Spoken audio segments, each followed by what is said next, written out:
अस्सलाम स्टूडेंट। इस वीडियो में हमने मम्प्स डिजीज़ के बारे में पढ़ना है। मम्प्स डिजीज़ जिसका पॉजिटिव एजेंट मम्प्स वायरस जो कि enveloped negative sense single standard RNA virus होता है। ये पैरामिक्सोविरिडी फैमिली का जो है मेंबर है और इसकी जीनस रूबीला वायरस है। इसकी ट्रांसमिशन एयरबोर्न ट्रांसमिशन है, रेस्पिरेटरी ड्रॉपलेट और स्लेवरी ड्रॉपलेट के जरिए होती है। वायरस की पैथोजेनेसिस ये है कि जब वायरस एंटर होता है रेस्पिरेटरी ट्रैक के जरिए बॉडी में, रेस्पिरेटरी ट्रैक की एपिथेलियम में जाकर रेप्लिकेट करता है, देन लिम्फ नोड्स की तरफ मूव करता है, दैट इज़ लिम्फेटिक सिस्टम। उसके बाद जो है वो ब्लड स्ट्रीम में स्प्रेड करता है। इस कंडीशन कहते हैं वेरीमिया, जब वायरस ब्लड स्ट्रीम में फैल जाता है। तो उसके बाद टारगेट उसका नर्वस टिश्यू और ग्लैंडुलर ऑर्गन्स होते हैं।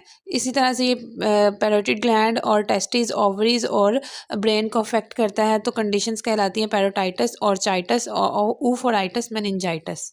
नेक्स्ट जो सिम्टम बहुत रिलेट करती हैं पैथोजेनेसिस से। सबसे पहले तो हमें फीवर होगा पेशेंट को, देन हेडेक होगी, मायल्जिया, मसल एशिस को कहते हैं। एनोरेक्सिया, लॉस ऑफ एपिटाइट क्यों होती है? क्योंकि पैरोटिड ग्लैंड, सैलिवरी ग्लैंड जो अफेक्ट हुआ होता है, वो स्वेलिंग हुई होती है। पेशेंट जब कोई चीज़ खाता है तो उसको पेन होती है, दैट इज़ वाई वो लॉस ऑफ एपिटाइट की कंडीशन में चला जाता है। पैरोटाइटिस, पैरोटिड ग्लैंड की इन्फ्लेमेशन, ऑर्चाइटिस, टेस्टिस की इन्फ्लेमेशन, ऊफराइटिस, ओवरीज की इन्फ्लेमेशन, इंसेफेलाइटिस, ब्रेन की इन्फ्लेमेशन, पेंक्रियाटाइटिस, पेंक्रियाज की इन्फ्लेमेशन। प्रिवेंशन यही है कि MMR वैक्सीन, मीजल, मम्प्स और रूबीला वैक्सीन यूज़ की जाए। इसका कोई स्पेसिफिक ट्रीटमेंट नहीं है। जब एक्सपोजर ऑफ सिम्टम हो जाए कोई स्पेसिफिक ट्रीटमेंट नहीं होता, ये प्रिवेंशन में है, यानी कि पहले लेनी है, ठीक है।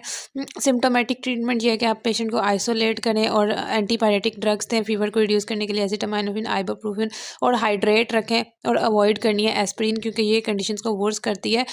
मम्प्स वायरस और एस्पिरिन दोनों जब इकट्ठी ली जाती हैं होते हैं बॉडी में, तो स्वेलिंग करते हैं ये लीवर और ब्रेन की, और ये रेस सिंड्रोम करते हैं, दैट इज़ वाई ये इकट्ठा नहीं एस्पिरिन को मम्प्स डिजीज़ में नहीं लेते।